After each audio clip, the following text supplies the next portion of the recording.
Jeff, this is a dev stream. This is so unprepared. What do you think this is? Okay, Oh, here we go. Oh, here we go. Yep. Oh, wow. Hacky sack frame. All right. All right. What is this frame gonna be? I don't know, but. Play that one again. All right. Let's play it again. I can't even guess what this frame is gonna be like. Yeah. Like, what is We already have a clown frame. It's another tech frame, though. All right. Okay. And she has devices. All right. Yep. Someone says it's a really ballsy move of us. Yeah. Yeah. All right.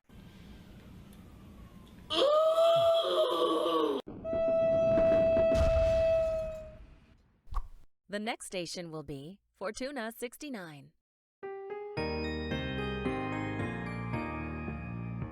This would be the part where I complain about Vauban still being garbage and all the associated stuff, but surprisingly, he doesn't need that much more now, especially with the changes he's received post-rework. Even though they're not many changes, what they've done is relatively significant. Although Vauban is in a better spot now than he was 3 months ago, he's still not quite there, so to speak, and so there are a few more tweaks and things he could use to really push him up to being a much better Warframe in the game. I'd rather not waste your time, so I'll go ahead and elaborate. Tesla Nervez is for the most part an upgrade over the previous Tesla, even more so because Tesla Bank is a substantially better augment than Tesla Link ever was. However, Tesla Nervez could still be improved. For starters, Tesla Nervez's proc chance should be straight up be buffed to 100%. As I've stated in the rework review, only enemies that have a Tesla touching them are stun locked. The AO electric procs created by the Teslas are only a 50% proc chance which cannot be modified with power strength or by charging up Tesla Nervez itself. Although Tesla Nervez can technically get more damage for free because charging the ability literally does not consume any energy, this isn't much of a good thing because even though charging Tesla Nervez causes more Teslas to be spawned, the proc chance of each still remains the same. In other words, no matter if you charge Tesla Nervez or not, the AO electric proc of each rollerball stays at 50%, and even if you consistently charge up Tesla Nervez in order to get the maximum 4 Nervez that it can create, each of those Nervez has a 50% proc chance, and mathematical odds are about as random as the RNG of Warframe itself. Sometimes it's in your favor. Sometimes it's not. Regardless, bumping up the proc chance of Tesla Nervez to simply be 100% all the time would eliminate this inconsistency and thus make Tesla Nervez much more of a reliable and potent crowd control ability. Additionally, it would be a tad more useful if the movement speed of Tesla Nervez were increased by at least 50%, as oftentimes I find myself outrunning my own Tesla Nervez, even without bullet jumping. Mine Lair is an interesting one to talk about, because it's gone from trash, to still trash, to surprisingly kind of not being trash. Overdriver in its current state is fine, although sometimes there is an inconsistency with it. Throwing it towards allies sometimes causes it to apply to their companions instead of players, so reversing this would be a welcome change. Flechette Orb, as I've established previously, is quite good now, so changing it any further at this point is not needed. I would say to consider making the firing of it to be less random, as it's possible for enemies to sometimes walk right past a Flechette Orb and take minimal damage. Otherwise, Flechette Orb feels alright as it is. Tether Coil is average, but it kind of saves itself because it can synergize with Flechette Orb, as I've demonstrated in a previous video. Honestly, I would suggest that Tether Coil's enemy cap be bumped up to 4 or be affected by power strength, as just 2 enemies is a rather low count. And yes, I hear some of you out there. Why on earth would you increase the enemy cap on Tether Coil? That would just make it a cheaper and better version of Vortex numbnuts. Well, yes, but actually no. Vortex can affect enemies through all walls and obstacles assuming that they're in range, and Vortex has no limit on how many enemies it can pull. Tether Coil on the other hand is relatively inconsistent. Sometimes it can grab enemies that are behind cover. Sometimes it can't.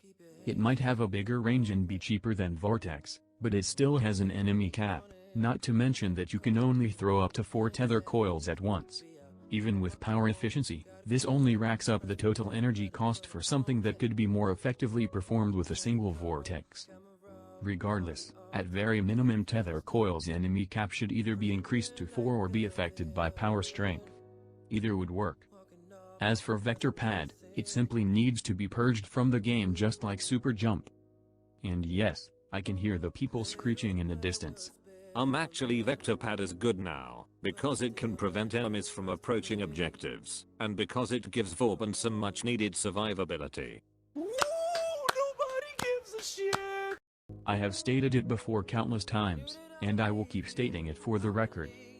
Memes are not a valid reason to keep a bad ability, and they never have been. Vector Pad is not good as quote-unquote area denial because Flechette Orb and Tether Coil do that already. Vector Pad is not good as survivability because Operator Mode exists, not to mention the Vazarin Focus Tree and several enhancements which can help Vauban survive such as Magus Repair. Vector Pad is not good as mobility in regular missions or open world because Arc Ring exists and bullet jumping exists. It's that simple. Just like how Super Jump was removed from Excalibur to make room for Exalted Blade, which was a significantly better ability, Vector Pad needs to be removed from Vauban in order to make room for a much better ability, in this case, a defensive-oriented mine to provide Vauban some much-needed survivability. Technically Vauban has the armor buff on Bastille for survivability, but I'll get into why that's not enough later. All Vauban really needs is a protective ability to replace Vector Pad. Vauban could be given a mine that deploys a shield on himself or allies that protects or reduces all incoming damage for a limited time.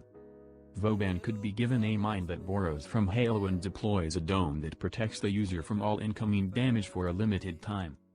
Vauban could be given a mine that creates a bubble that shrinks over time as it takes damage, similar to nullifier bubbles.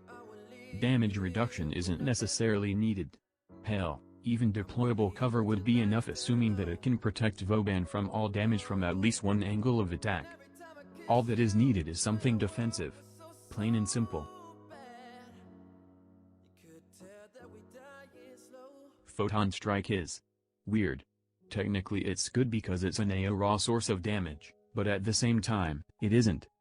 Having damage is always good, but Photon Strike has gone from taking too long to explode to exploding too fast, which honestly is kind of funny. Additionally, even though Photon Strike has scaling damage, it takes around 225% power strength to kill level 165 corrupted bombards, assuming they don't have any armor. Although Photon Strike was obviously designed to be comboed with Bastille, the damage on it is still lackluster, primarily because Tesla Bank is a better source of damage for less energy cost. If anything, the only good time to use Photon Strike is in high-level play, because low-level enemies can be easily killed by your guns or even just Flechette Orb. Even then, Photon Strike is only good in high-level play when it's used against enemies that have no armor, but at that point, why wouldn't you just shoot them? To make Photon Strike more appealing, I would suggest making it so Photon Strike explodes once it hits a surface instead of a second after throwing. That way Photon Strike wouldn't force the player into throwing it at close range, which isn't exactly a good thing because Vauban is a squishy Warframe. Secondly, I think that Photon Strike should be more than just a throw for damage ability, as honestly 75 energy for a rather underwhelming boom is a bit of a disappointment. If Photon Strike could leave behind an AO zone that could damage, slow, or apply radiation on enemies just like Concussed did previously, Photon Strike might see more usage. If not, then Photon Strike should be considered for replacement. The damage is okay, but only against unarmored enemies, but at that point, you're better off just shooting or using Flechette or Tesla Bank. Lastly, Photon Strike should not be pulled into Vortex. That's honestly a little bit annoying. Bastille and Vortex being combined into a single button at the cost of being a little more expensive is a good trade-off in my opinion. As it is, the only thing about Bastille that needs to be improved is the armor buff. Having 1000 additional armor is fantastic, but the issue is that the base duration is laughably small, meaning that you're silently forced to constantly throw out Bastilles to maintain the duration. It could be easily fixed by either extending the base armor buff to be at least 30 seconds at base, or making it so the armor buff goes down slowly over time rather than simply being lost all at once. Anyways, those are my thoughts on the current state of Vauban. While I really and truly think he's in a better spot, he still needs improvements. He's almost there, though. He really is. Thank you for watching.